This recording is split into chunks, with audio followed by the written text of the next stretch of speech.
So what is going on in missions today, and especially through our gifts and offerings that we give to missions here at Life Fellowship? Today on Life Talks, we're going to be giving a brief update and maybe a broader picture understanding of why we do missions and how we do missions. I'm Ben. I'm here with Dan. We are two of the pastors at Life Fellowship here in Cornelius, North Carolina. Dan, how you doing today, man? Well, if you're talking about missions, I'm doing great because it's one of my favorite topics. Dan, I'm going to use a Danism. Dan gets jazzed when we talk about missions. I do. And so I'm not going to lie. We are going to, this is something that, as long as I've known you, Dan, and I've known you for 30 years, missions has always been a passion of yours. I'm curious, where do you think that came from? It came with my first visit to the mission field, quite frankly. In 1991 or 92, I went to Albania on my very first missions trip within 30 days after the fall of communism there. It was a harrowing experience. I mean, when I look back on it, I was only in my young 30s, and so, I was pretty naive and stupid. I thought this was normal. It was very dangerous what we were doing. But, while I was there, I really realized that my world was isolated from the reality not only of believers elsewhere, but just the vast number of people who have never heard the name of Jesus. And, you come back to America, and there's a church on every corner. So your first missions experience was Albania. Albania, 30 days after communism had fell. And Albania was the most godless, atheistic country in the Soviet Empire. I mean, literally no underground church. Every other country had an underground church. Albania had none. I mean, that's so fascinating that God just literally puts you in this, fire, right? Oh, yeah. It was crazy. And you had no idea, how dangerous or how crazy it was. Yeah, and it wasn't dangerous in terms of, speaking up for your faith. It was just it's like bringing a cup of cold water to the middle of a desert and wondering, where do we start? It was, literally holding babies that would die a few hours later of starvation. It was, not being able, no hotel rooms to stay in, having to stay in a house of a private citizen. Yeah. Helicoptering up into the mountains and villages that hadn't had a gospel message at all in 40 years. Those kind of things that I was doing the first few years I was in Albania. And so that kind of started it. And the other thing was making friends with national believers. So a large portion of my philosophy and the philosophy now that we've integrated into Life Fellowship Church and the other churches I've pastored is that we partner with nationals at a deep, deep, deep level. The idea that, I call it colonial missions, where, the American raises, an American style level of living and moves across the sea, spends 2 to 4 years trying to learn the language that they will speak, always with a heavy accent and not an awareness of the cultural nuances. They live in a house that's unlike the people they're ministering to because we don't live like the rest of the world. We have to have our comforts. And then the average missionary stays 4 years and they give up and they go back home, and somebody else replaces them that they have to raise $100,000 a year for. Instead, what you do is you go into these mission fields, you meet national believers who just need partnerships, friends, training, some resources that do not create dependence but feed opportunity. And you trust them because they know the culture, they know the nuances of everything from their language to how to conduct business. And you don't come in as an expert, you come in as a brother and you partner with them. Those have been the most enriching and successful efforts I've had over the last 30 some odd years as I've worked with missions. Yeah.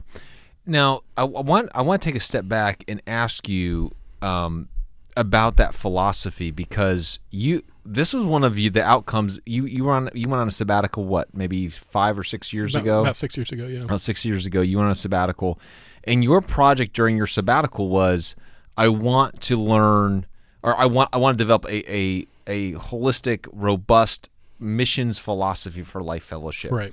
What was it during that time? How did that come about? Tell me a little bit about how that philosophy was shaped and formed, and what you brought to the church as a result of that. Yeah, what I was trying to do was take the very limited groundwork that had been laid here from the beginning, which was basically that they were going to fund missions with 10% of the income that comes in, which I had never done. My churches had always been where we raised the support above the tithes and offerings through something we call Faith Promise Missions. So I took that, but I used that not as the end, but as a foundation, as a starting point. The other thing is that I realized people give for different reasons. I'm what you call a disciplined giver. So I take 10%, and that's tithe. I use the money from my gross and not my net. The first check that comes out of my paycheck is automatically written. It goes to the church. Very few people give that way. A lot of people will, put it in electronically. They like to write a check. They give as they're able. They do off the whatever's left over. They give in different ways. So those people need to be convinced that missions is a worthy place of investing as well. So, and a lot of times people like to give emotionally. See, I give out of the discipline, and I'm not saying there's only one way to do it. They've got to be inspired. Yeah, there's no emotion in it with me at that point. The emotion hits me later. Yeah. So so they hear about a need and they say, oh, and many times they're very generous. I'll give you $5,000. I'll give you $10,000. I'll make a significant contribution that's a lot for me, but it may not be a lot in general. But they give because they have a felt need to do so. And then the third thing is these partnerships, these longer term but not permanent partnerships for projects or specific initiatives. So I tried to take all of those and fold them in. But then philosophically and strategically, I had a friend by the name of Larry Reeser that kind of taught me a philosophy of Jerusalem, Judea, Samaria, the ends of the earth. To look at Jerusalem being right here in Lake Norman, Judea being the Piedmont, and then Samaria would be the country, the United States, and then the uttermost parts of the world are the uttermost parts of the world. Yeah. So, and then strategically saying, okay, let's give a portion to this, and then to the next, and to the next, thinking in concentric circles out of where we're at. So that was another way. And then to apply that disciplined issue, so 10% of our budget goes to church planting. That's a set amount. 10% goes to benevolence, which is to be able to meet the needs. Out of the missions. Out of the missions budget, right. Out of the regular missions budget, the 10% that comes to church. So which would be 1% of the overall. Yeah. And then taking the other three areas, the local, national, and international, and kind of dividing those up, with the idea of 20-20-20, and then the others you use for trips and projects and so forth. So there is that discipline, and that gives us our base giving amount. Yeah. So that I know if I've got $300,000, $30,000 goes to church planting, $30,000 goes to benevolence, $60,000 goes to international, $60,000 goes to national. So you kind of have it broken out in that way. But then again, opportunities come during the course of the year. And so we do a monthly missions emphasis. And I don't do this by myself. I've developed a team, so we've got a whole team of people that manages all of this. But people say, hey, you know what, we really need help in this area. There's a school in India who's needs to fund a project to give 100 bicycles to new graduates who are pastoring in villages. And so we say, oh, that's a great project. We pray over it. And so then we bring it to the church. We say, we need to buy 100 bicycles at $200 a piece. Let's see how many of them we can raise. And then the church just generously gives. Doesn't impact the budget, the pre-planned, but it does impact that. The third area in which we fund missions is for those who want to do the above and beyond the 10% from their tithe. Yeah. So, and I've known people that will say, I'm going to give 10% to my tithe and 10% to missions. Dear friend of mine who probably never made more than about $60,000 in his life. Every week, I know he gives 10% of his income and 10% to missions, and that's just how he's lived his life structurally.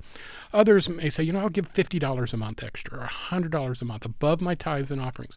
Those monies are then pooled to our Above and Beyond Fund.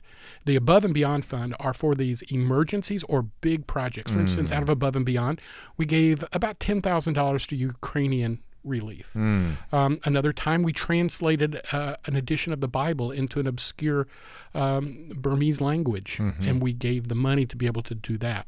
So these are the big projects that come along, and again, the missions team kind of analyzes, prays over them, prioritizes them. And any money that's left over out of the budget each year, for instance, let's say we were going to spend $60,000 on national, but we only spent $50,000, so we got $10,000 left. That goes into that, but it has to be spent that calendar year. Yeah. So we don't keep money and accrue money. We believe it, and the elders have directed us that we spend it every year. Yeah, that's great. So with the remaining time we have left, I would love just to hear from you.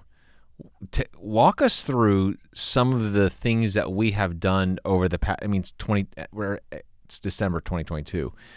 As you look back on the things that we were able to do as a church with the missions offerings, what are some of the projects? What are some of the people? What are some of the things that we were able to do to just advance the gospel message across the world? Yeah, there's been so many, and I don't even have a list in front of me. These are off the top of my head, but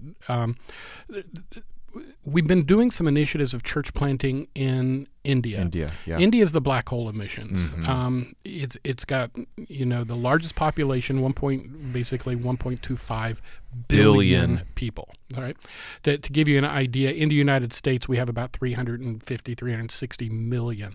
So it's almost to the point where 900 million more people live in India, which would be like the southeast quadrant of our country, and increase the population by 4 times and jam them all in there. Crazy. It's crazy, and about 1 to 2% would be real Christians. Yeah. So and some are, like in the South, it's a little bit more heavier concentrated. In the North, it's very difficult. Yeah.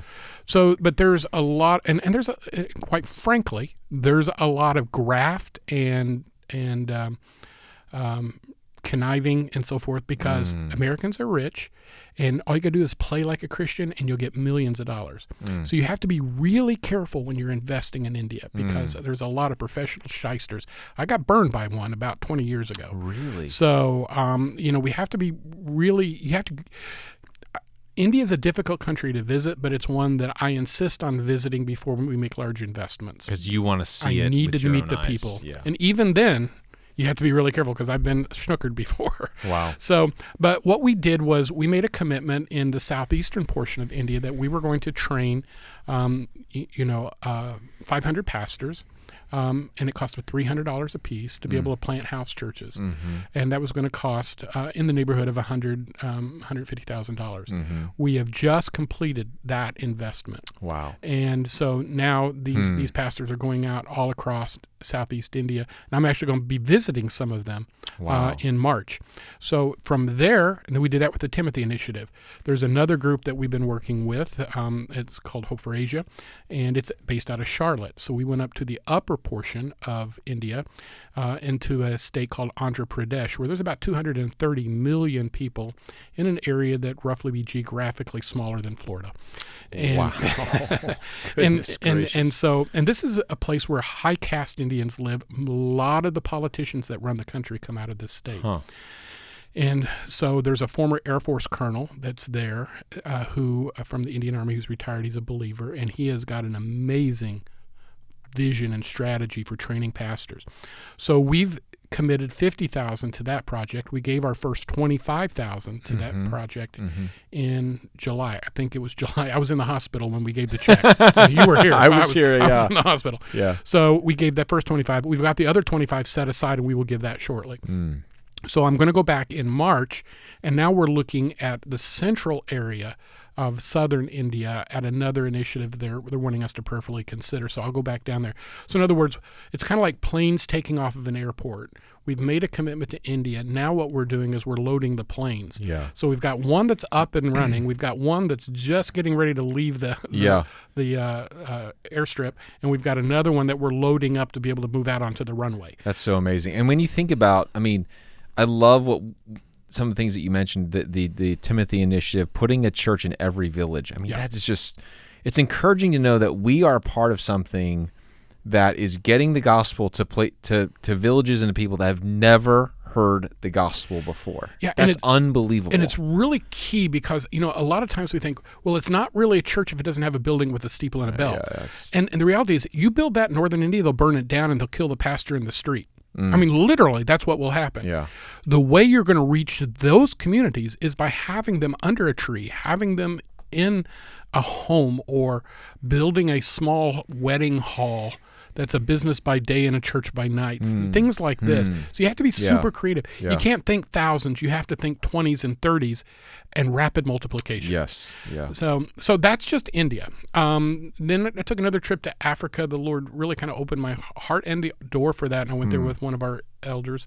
We visited Uganda. We raised somewhere around $30,000 for a project in Uganda where it's helping kids that were in sex slavery for the girls, and for the boys, they were boy soldiers. Wow. Many of them had been introduced to drugs, became addicted, then handed a gun and told to go murder people. That's literally what happened.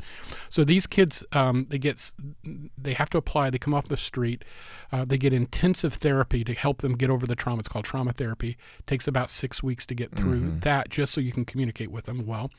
They're introduced to the gospel. If they receive Christ, there's about a 6-month process whereby they're being discipled. At the end of that 6 month, if they've indicated this is a true conversion and given evidence of that fruit, then they're baptized. So I baptized 100 of them when I was there. Wow.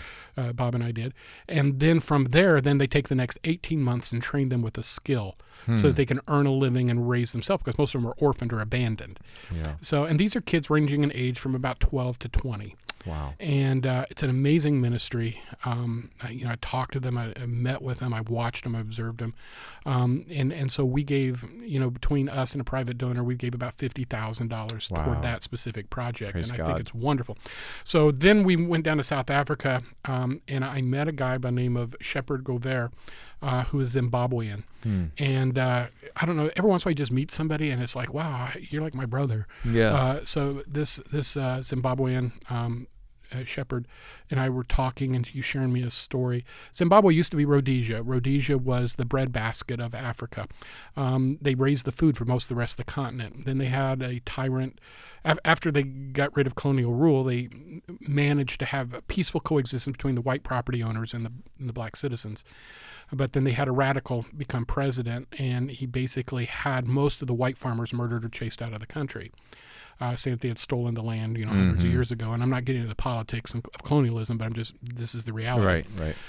And what happened was, they killed all the white farmers, and then massive unemployment. The farms went fallow. Now they're jungle again, and people are starving to death all over Zimbabwe.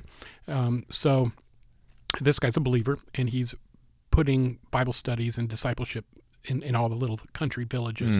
Some places don't even have electricity.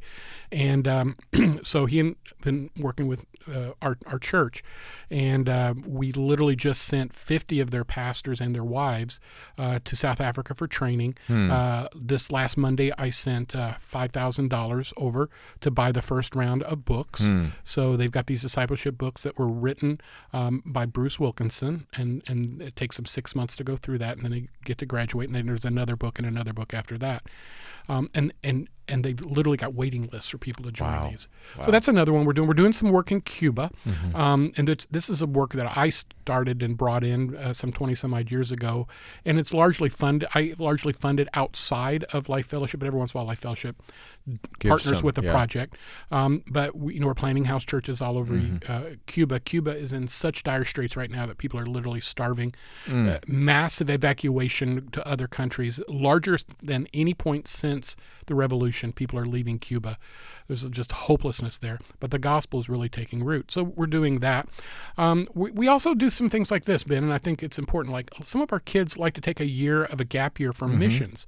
So whenever they do that, they go on a world race or they go on YWAM or one of these things, the church partners with them. We don't give them the whole amount, but we will give them a nice chunk to get them started. That's great. Because sometimes the Lord calls people into missions That's right. from that experience, Yeah. and we believe that's making an investment in our future young people. So we do things like that. We're doing things here in town. We do things. There's a Ukrainian group here in town that is doing some work feeding people in Ukraine, but they're gospel oriented. So we've given them money. We work with the Neighborhood Community Center with Manny Rosado here in Lake Norman. We've helped some immigrants come in here. We've got people in our church volunteering, like Jane Porter goes over and teaches English. Right. But beyond that, she makes relationships with them, gives them, the gospel, the difference that Christ makes, and then helps them find jobs, helps them get integrated into the community. We're doing awesome. things with Charlotte Rescue Mission. We're doing things with multiple crisis pregnancy centers. Yeah. I mean, literally, it would take me, hours to go through all the individual things we're doing. But within our budget, we support, for instance, we just ordained on Saturday. You and I were a part of the ordination of a guy that used to be in your youth department. His Ryan parents Fisher. used to attend Life Fellowship, but he moved to Bulgaria to do business as missions, but then got called a pastor. Yeah, he just could not find a church that had some of the similar values that you and I would have, right? So he decided to plant his own church. He calls it Life Fellowship, and we ordained him to gospel ministry on Saturday. It was a huge blessing. So we've got those kind of stories. We've got people like Sam and Laura Hatfield. Sam grew up here, and now he's working on staff at a gap year program that's a biblical discipleship, a Torchbearers camp out in Timberline, Colorado. So every month we send a check that helps them to just get by. We make investments in projects. We send people on trips. Our German our choir is going to Germany later this year. We had a trip scheduled for Kenya, and it's already filled up. We've got, I think, 12 people from Life Fellowship. They're going to be going, 8 or 12 that are going to be going to that. We're planning another trip probably to Central America, and we hope to announce that right after the first of the year. So now that COVID's gone, we're starting to increase the number of trips that we've got going out. You've talked about a possibility of taking a trip over to Europe, and I'm looking to do that myself. A lot of places I go are too dangerous to take people, and don't be impressed by that. It's just the nature of what I'm asked to do. But it wouldn't be comfortable for a lot of people to go. But we're looking for those kinds of opportunities, not because you're going to change the world on your missions trip, but because the missions trip's going to change you. That's good. And that's why we want people to go. I love that. Well, listen, I know that you just... That went by so fast. It went by so fast, man. And the reason why I want to do this is because, man, I love hearing that kind of stuff. And a lot of times we don't have time on a Sunday morning to hear all the things that God is doing. But man, if you're listening to this, you're part of Life Fellowship, I want you to be so encouraged. I want you to understand that when you give that money, whether it's in the box or digitally send it to us, it is going to missions and to projects around the world. Yeah, and let me just add that. You've got $5,000 or $10,000, and you're saying, well, we're going to do a charitable contribution. Should we do the Salvation Army? Should we do, Red Cross or whatever? Do something through your local church, whether you're from Life Fellowship or some other church. 100%. Because it's closer to accountability. When you give $1 to Life Fellowship, $1, not one dime less than $1, goes to the project. I don't get part of my pay out of that. It all goes into missions. So it's really a great opportunity. Plus, we'll help you track it. We'll let you know where it went and how the Lord used it. That's right. Well, I hope this has been an encouragement to you as you listen to this today, and just continue to pray that the support that we send across the world will continue to make disciples, and that the name of Jesus would be made known in places where he has not been named. And may we just see God do a movement across this world. Thank you so much for joining us today on Life Talks. We'll talk to you next time.